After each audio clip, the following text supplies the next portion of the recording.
Hey guys, what's going on? It's Blake Ruffino from Are You Serious Sports. And this AYS short is brought to you by the Drake Williams Law Firm, drakewilliamslawfirm.com. Whether you've been injured in an accident, you're preparing for a future with your estate planning, you're getting ready to close in on a real estate deal, or you're about to welcome a new addition through adoption into your family, or you're facing criminal charges, you need very experienced attorneys, and that is what the Drake Williams Law Firm will be able to do for you in navigating the legal system. The door to their cozy office in historic downtown Ponchatoula has been open since 1981. They have helped thousands and thousands of Louisiana families and individuals win cases, close on real estate deals, and regain that peace of mind. Their lawyers over at the Drake Williams Law Firm, Ernie Drake III, Ryan J. Williams, and Summer Vicnair, are very determined, compassionate, and dedicated to their craft. It's the Drake Williams Law Firm, drakewilliamslawfirm.com. Give them a call today at 985-386-7600. Tell them your good friend Blake Ruffino at AYS sent you on by. Fastest man literally in Louisiana, Chris Hilton Jr. joins us. I gotta say, Chris, I'm excited to bring you part of the team. We announced it last week. So welcome, my man. How are you doing tonight? Good. It's a little hot outside. I just got done a little field workout. The sun was beaming on me. Okay, so take us through that. Let's talk about it a little bit. I know we're diving right into it, but you talked about it. Doing summer workouts. You're already getting in the heat of things in summer workouts.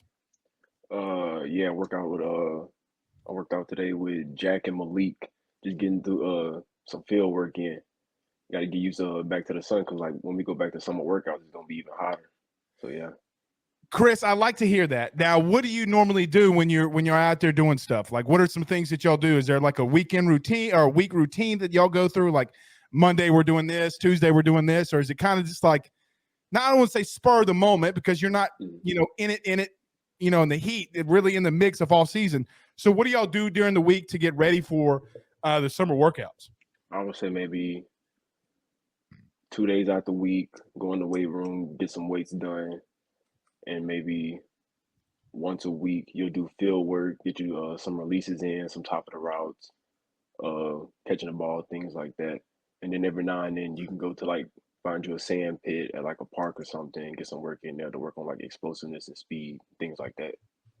So do you ever take to the levee? Does Chris Hilton, is it 6:30 in the morning and Chris Hilton's hitting the levee, or are you just a sand workout guy? Like, are you going to go full levee Louisiana style, or are you going just like beach and sand? I'm not gonna say 6:30 in the morning levee, but I've been on the levee before and it got it out of me. I hear you, bro. It's an easy, good 45-degree incline, bro. Yeah, it's a great workout. Chris Hilton is our guest, LSU wide receiver. Go follow him on Twitter. We'll let you know where you can do it. You can do it right here at I am Chris Hilton 1. Chris, look, it's the opening introduction of you being on the show with us, and we welcome you here. What a lot of people are wanting to know, and we just take a brief background from you, and then we'll talk some spring and stuff like that. But man, who is Chris Hilton? I mean, you track guy, football guy, but we all know that, but what inspires you to want to play football? Like, who is Chris Hilton? Okay, so I'll take it back to when I was a kid, right? Started playing maybe around 4 or 5. I was 3-sport athlete then, football, basketball, and track. And then going around middle school, same thing, all 3. But there was my middle school coach, Coach Diggs. He was the first person to actually like get on me and tell me like, hey, you could really do something with this. You put the work in. So I would say there is no me without him, if you know what I mean. I know exactly. He's the reason like the way I am today with like my work ethic and everything. But what else I want to say? He was one of the ones that helped me with the high jump in track. Because I was also a 7-foot high jumper in high school, and but I mean I'm here now playing football, so yeah. Well, that's interesting you say that. A middle school coach sees your potential, knows your potential, tells you to do something. Chris, now that you see where you're at right now, like, look, man, and I don't mean this in any kind of way, but you're probably in one of the top 5 programs in the country, right? Like the LSU brand is the LSU brand. Do you ever think about that though? Like, Bro, like I think sometimes, even though I played at lowly Southeastern, but you go back and you think like, man, that was a turning point. Like, look how far we've come. Like, do you ever reminisce and think about that? Yeah, there'll be like times at night where you just be up thinking, you be like, Right. like wow, I'm really here. Like I didn't expect to be here, but I made it. So yeah, it's like an eye-opening thing for me at point in time. Now, I got the great pleasure of talking to your dad, meeting your mom. Where does the speed come from? Now, I didn't throw this one in there for you because I wanted to catch you a little off guard. Miss Cindy says she ran some track though. So where does that elite speed come from? See. You don't Okay, have to answer. I'm gonna say this. I was a 200 and 400 runner, and my dad was mainly a 400 runner. I think my mom did the short distances. So I guess you could say it's 50-50. Okay, so when you catch the slant, it's your mom, and you take it to the house. When you catch the fade, it's your dad, right? Like that's what I'm hearing. Yeah, pretty much. Chris Hilton's our guest. Chris, so we kind of know your story a little bit, and just talking about this spring. Last year, we all know what happened, and now you have a new regime, new coaching staff. What about you this spring, man? Because look, you came to the spring game, you really kind of stood out to a lot of people, right? Catching the slant right there on third down, or was it fourth down? Really getting a lot of good reps and a lot of good things were happening for you on the field. What's this spring been like for you, though, and under a new staff and developing and things like that? Okay, so first I'm gonna touch on the staff. The staff, they played a big role, like especially with me, especially like in the weight room or stuff like that, get me bigger, stronger, faster. And then you bringing in new like offensive staff, they're putting in all the plays and stuff. So I guess I would say it was all around. It was all around good change, leading to that spring game. And then the spring for me, I would say, see, most people don't know this. I got hurt twice. I hurt my hamstring, and then I hurt my shoulder right before the spring game. So I didn't know if I was going to play or not, but I ended up getting cleared to play. And I was just, I went out there and did what I needed to do. Chris, you could have easily set out, right? Like the spring game's a spring game. Why did you come back? I mean, I don't mean this in a wrong way. You could tell me if I'm wrong, but it seemed like you were trying to make a point out there. Were you trying to make a point like, hey, this is my time, like here I come? I wouldn't say I was making a point to like the outside people. I was trying to like prove a point to myself that like, hey, I can go out there and I can do this. If that makes sense. Oh, it makes sense. It makes sense. I don't know how else to ask it. What did you prove to yourself? Basically fighting through adversity. Because like same thing last year, I tore my meniscus like the first game of the season, and I had to fight through that all the way to play to the end. And you saw what the outcome was of that. So just like playing through like small injuries and stuff like that, and still being able to do what I could do. That was kind of the point I had to prove to myself. Chris, we have a whole lot of questions firing in here for you. The people love you. Okay, they do. We're going to get to those in just a second. I got a couple more, though, or three, and then we'll get to all these questions. The way that last season ended with you scoring a touchdown on the last play of the game, was that kind of a foreshadowing for you, though? Meaning like you battled the adversity went through, and then all of a sudden the last play of the game was you scoring a touchdown. What did like mentally? What were you thinking through that? Because you look at your first year, it's your first time away from home, and then the end of the season, you're there, you're scoring a touchdown. How did that make you feel to do that? Okay, so last year I struggled. I'll say I struggled a lot last year. So, and then like around the end of the season, when like I got back from my injury, my confidence and mindset started like picking itself back up. So coming into that game, I'm not gonna say I knew, but like I felt like something big was gonna happen, and it just so happened it came at the last play. So that was kind of like me telling myself like, yeah, okay, like I'm here now, like I could do this. Can I be a little honest with you? You're better mentally tough than me because I tore my ACL twice.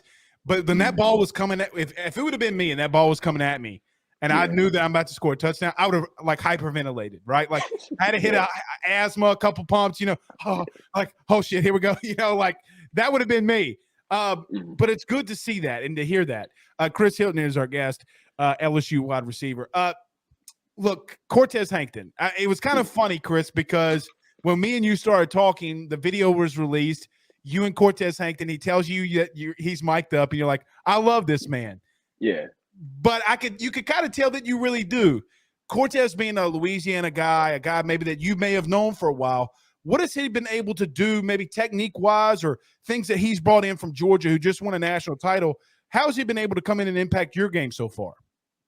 All right, so I first met Coach Hank when he was in Georgia because he recruited me to come to Georgia. So that connection was already there. So when they brought him in, I already knew like what he was capable of. And like with me, the most important thing I learned from him was the fine details, like the small details, like perfecting those. And like we'll do drills before we go into like teams and stuff of like little small things like at the top of the routes or just like getting by defenders. And I could translate that into the 11-on-11 setting, and it helps me a bunch. Chris, what does it mean that it's coming from a guy that played? I mean, look, not just played, but was – I don't want to even say – I mean, he had some really decent seasons in the NFL. When this guy's telling you some stuff, what does that mean to you? Like if he's telling you, hey, Chris, no, break it off here or do this, I mean, that comes with a little extra weight, doesn't it? Yeah, especially because he played the position, so he knows what he's talking about. So I would say, like for me, it's just to like be coachable and take the coaching and apply it on the field. Chris, I'm to kind of break down a little bit of a play. Look, we don't have a draw board, but you caught that pass on, I think it was 4th down, the little quick slant, move the change, you'll go down and score. The hesitation, the rub routes, the RPO stuff, and bringing it in with Mike Denbrock, I mean, look, it was a very clean play, man. It looked great. Yeah. It was a pretty good connection that you and Nussmeier had on that very critical down.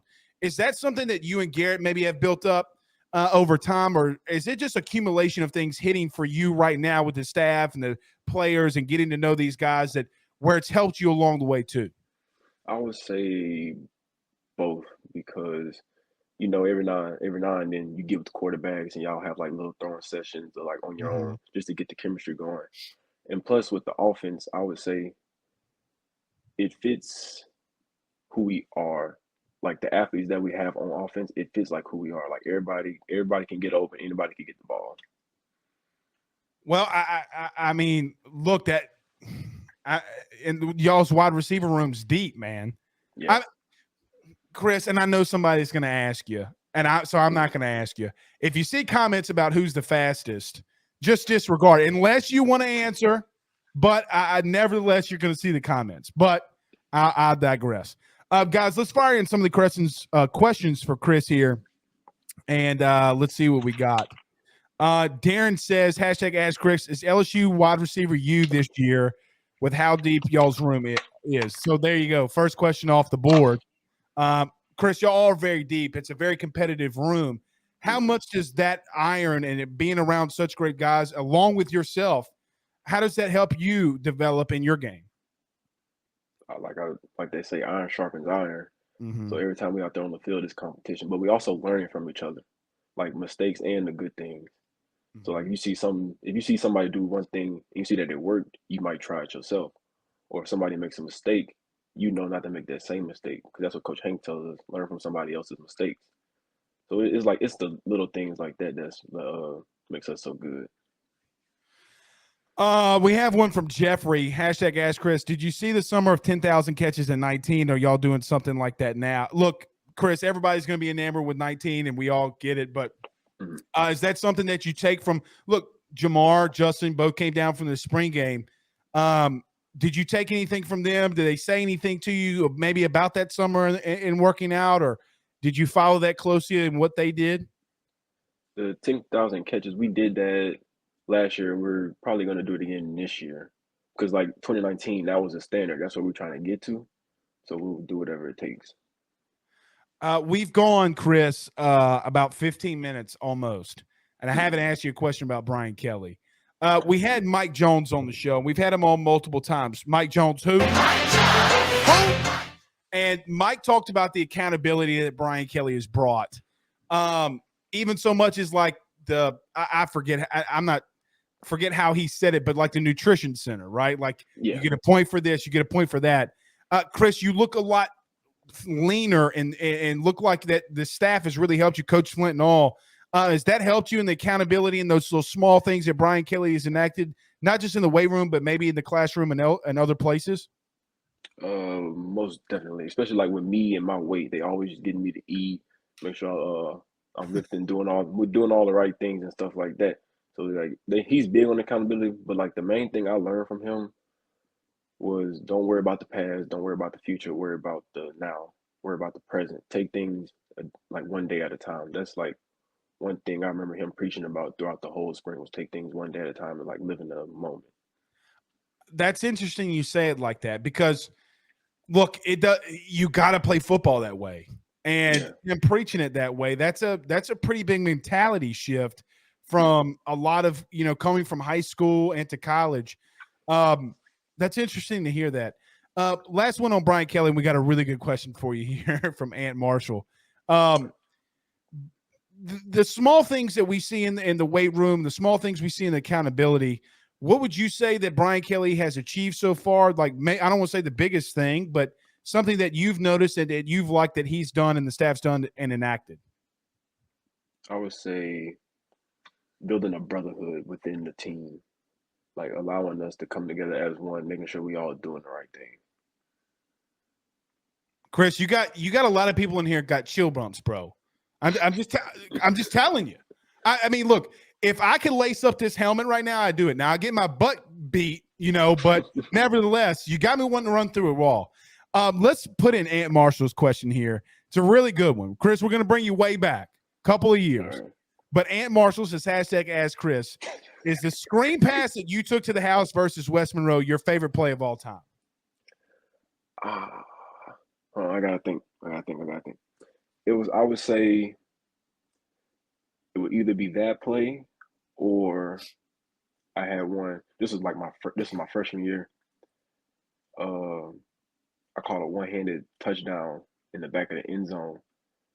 And I don't want to brag or anything, but like I have the picture, but you could see like to where my feet when I jumped, they're like around his helmet. Right. The iconic picture of you, right? Like the state that was in the state title game, right? No, the state title game was my sophomore year.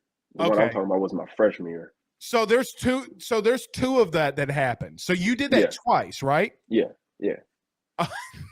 I just got to find the picture.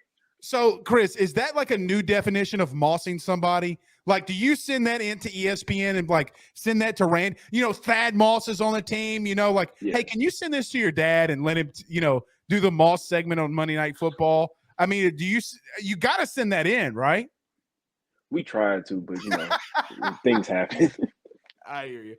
Chris Hilton's our guest. Look, man, I could go all night and talk to you about everything. But look, we're going to have so many times in doing this, so many things that we're going to talk about through the offseason and through the season. It was great to have you on, and we're looking forward to it again, my friend. Thank you. Thank you for having me. You can follow Chris Hilton Jr. right there. I am Chris Hilton 1. He will be on the show as a regular here moving forward. Chris, we'll talk to you soon, brother. Have a good night. All right, you too.